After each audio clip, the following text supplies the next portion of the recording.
안녕하세요, 독일카씨입니다. 장마 막바지인 2024년 7월 31일 진천 수국들 정리를 싹 해주었습니다. 시기상으로 일반적인 원예 수국들은 꽃이 지고 있고 목수국들이 만개하고 있어요. 저는 오래전부터 목수국을 화분에 심어 키워오고 있는데 많은 분들이 화분에서 키우는 목수국도 꽃을 잘 피우는지 궁금해 하시더라고요. 화분째 노지에 두고 비 맞히며 키우다 보니 땅에 심은 목수국 못지않게 잘 성장하고 있습니다. 작년 진천에 조성해 둔 수국 정원에서는 이미 만개했던 수국꽃들이 지기 시작했는데 당년지 수국인 만큼 늦지막히 2차 개화를 하고 있는 수국들도 있습니다. 수국 정원에 자라는 수국들도 꽃 핀 후 관리를 조금 해주고 비닐하우스에 심어 키워오는 수국들도 옮겨 심기를 했어요. 그리고 무엇보다 오늘의 주인공은 상토포대에 삽목해둔 수국들이에요. 이 수국들이 대박을 터뜨렸습니다.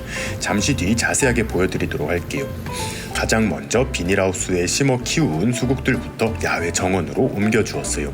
작년 초여름 무가온 하우스 땅에 1년생 수국 삽목묘를 심어두었어요. 수국꽃 색깔 바꾸기 실험을 위해 심어둔 수국들인데 겨울에 찬바람을 많이 막아주었는지 올해 꽃을 굉장히 많이 피워주었습니다. 하지만 여름에 관리가 굉장히 힘들더라고요. 하루에 물을 2번씩 주어도 찜통 같은 온도를 견디기 힘들어 하더라고요. 이제 장마가 끝나고 본격적인 폭염이 온다고 하여 이사를 시켜주었습니다. 보통의 경우 더운 여름엔 수국 이식을 하지 않는 것이 좋아요. 옮겨 심고 나서 몸살을 심하게 할 수 있기 때문에 특별한 경우가 아닌 경우엔 따라하지 마세요. 저 같은 경우 한여름에도 수국을 이식해본 경험이 몇 번 있기 때문에 감행을 해보았습니다.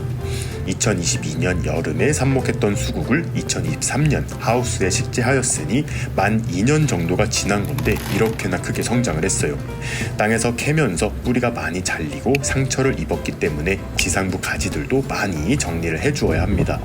주로 묵은 가지들과 키가 많이 큰 가지들을 잘라주었어요. 키는 반 정도 낮춰주었고 지면에서 30cm 정도 되도록 잘라내었습니다. 뿌리도 너무 치렁치렁하게 긴 부분은 잘라주었고요. 작년 조그만 모종 18개를 심어둔 건데 상상 이상으로 거대해졌습니다. 잘라낸 가지들의 잔해만 보더라도 어마어마합니다. 사실 이 가지들을 잘 정리해서 삽목을 한다면 100개 이상 되는 삽목묘를 만들 수 있겠지만 이미 수국은 너무나도 많고 봄에도 삽목을 해놓은 개체들이 있어서 올해 여름 삽목은 하지 않았습니다. 분명 수국 가지 너무 아까워요 하실 분들이 계실 텐데 수국이 짱 많아지면 이 가지들을 보는 순간 삽목하기가 싫어지실 거예요.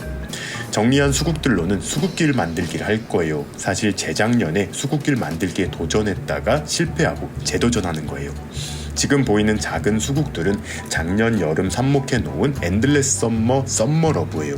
삽목 후 큰 화분으로 옮겨줬어야 하는데 그러지 못하다 보니 덩치가 작아요. 한 달 전 장마가 시작할 무렵 온실 옆 길쭉한 화단에 졸졸이 심어두었는데 그동안 비를 많이 맞고 제대로 활착한 것 같습니다. 썸머러브 옆으로 아직 빈 공간이 많이 남아서 이곳으로 하우스 수국들을 옮길 거예요. 수국을 옮겨 심기 전 묘목들을 땅 위에 올려두고 대략적인 위치를 잡아줍니다. 심는 건 어렵지 않아요. 땅을 파고 뿌리가 흙 안으로 잘 들어가도록 해준 후 꾹꾹 눌러주기만 하면 되는 거예요. 생각보다 개체 수가 많다 보니 수국 간 간격을 좁게 할 수밖에 없었어요. 1m 정도 여유를 두면 좋은데 현재 환경상 밀식을 해두었다가 1, 2년 뒤 중간중간 수국들을 또 다른 곳으로 옮겨줘야 할 것 같습니다. 최대한 빨리 심는다고 했는데도 날이 너무 덥다 보니 잎들이 시들고 있어요. 수국 앞쪽으로도 빈 공간이 살짝 보이는데 여기에는 상토포대에 삽목해둔 수국들을 심어줄 거예요. 봄에 수국 새순들을 잘라 상토포대에 푹푹 꽂아두었던 건데 진짜 대박인 것 같아요. 뿌리도 상토포대 안에 꽉 찰 정도로 많이 돋아있고 수국 포기 자체도 굉장히 커졌어요. 뿌리가 너무 많이 돋은 것은 살짝 정리도 해주고 미리 심어놓은 형님 수국들 앞 공간에 하나씩 식재를 해주었습니다. 돼지아빠님이랑 똑같이 느낀 점은 상토포대 삽목이 그 어떤 삽목보다 훨씬 좋다라는 거예요. 삽목판에 삽목을 해본 적도 있고 작은 화분에 삽수 하나하나를 삽목해 본 적도 있고 그동안 정말 다양한 방법으로 수국 삽목을 해보았는데 삽목 성공 후 이렇게 빨리 크게 성장한 경우가 없었거든요. 여러분들도 내년 봄에 상토포대 수국 삽목 꼭 한번 해보시길 추천합니다. 영상 링크는 더보기란에 적어두었어요. 정말 힘들었던 수국 옮겨 심기가 완료되었습니다. 이날 오후에 비가 온다는 예보가 있긴 했는데 요즘 일기예보대로 비가 오는 날이 적다 보니 물을 흠뻑 주었습니다. 작년 여름에도 한번 설명드린 적이 있는데 저희처럼 야외에서 검은 호수를 이용해 식물에 물을 주는 분들이 계시다면 꼭 처음 나오는 물은 흘려보내셔야 해요. 호수가 햇빛을 받아서 그 안에 물이 정말 뜨거워진 상태거든요. 특히 저희 호수는 길이도 길어서 5분 동안 뜨거운 물이 나왔습니다. 미지근한 정도가 아니고 정말 뜨거운 물이 나오니 꼭 주의하세요.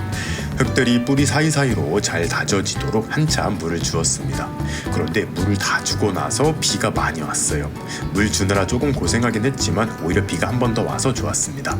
가장 힘들었던 수국 옮겨 심기를 마치고 작년에 만들어둔 수국 정원들의 수국도 관리를 해주었어요. 처음에는 장마 기간 동안 무섭게 자라는 풀들만 조금 제거를 해주고 끝내려고 했는데 욕심이 조금씩 생기더라고요. 진천 수국 정원의 수국은 정석으로 가지치기를 한번 해보았습니다.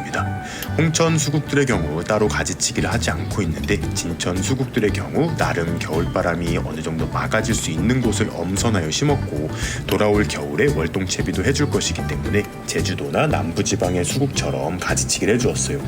땅에서 30cm 정도 올라온 곳에서 대부분의 가지를 잘라주었습니다. 가느다란 가지들은 꽃을 제대로 피우지 못할 것이기 때문에 역시 잘라주고요. 2달 전 심어둔 월동에 특화된 캔두 수국과 아리바 수국은 시든 꽃대 자체만 잘라주었습니다. 이미 새 가지들이 많이 돋아나기 시작했는데 내년에 과연 어떤 모습이 될지 기대가 돼요. 여기저기 돋아난 풀들을 제거하고 가지치기만 해주었는데도 수국 정원이 단정해졌어요. 이제 비료를 챙겨주면 수국꽃이 지고 난 뒤 해야 할 일들은 다 해준 거예요. 앞서 수국들을 이식할 때에는 비료를 주지 않았어요. 비료도 뿌리가 건강할 경우에 줘야 하기 때문에 수국을 옮겨 심을 때 뿌리가 조금이라도 손상되었다면 비료는 주지 않는 것이 좋아요. 정원에 심어진 상태의 수국들은 늦어도 8월 초까지 가지치기를 하고 비료를 챙겨주면 좋습니다. 지난 영상에서도 설명드렸다시피 가을이 되었을 때 비료를 챙겨줄 경우 겨울에 쉽게 냉해를 입을 수 있기 때문에 너무 늦은 시기에는 비료를 주지 마세요. 봄에는 어떤 비료를 주어도 상관없지만 가지치기 후 비료를 주실 때에는 복합 비료를 주시는 것이 좋습니다. 저는 드림코트를 주었는데 오스모코트, 멀티코트, 드림코트 등등 뒤에 땡땡코트 이런 것들이 복합 비료예요. 양은 수국 한 주당 작게 한 줌 정도 골고루 뿌려주었습니다.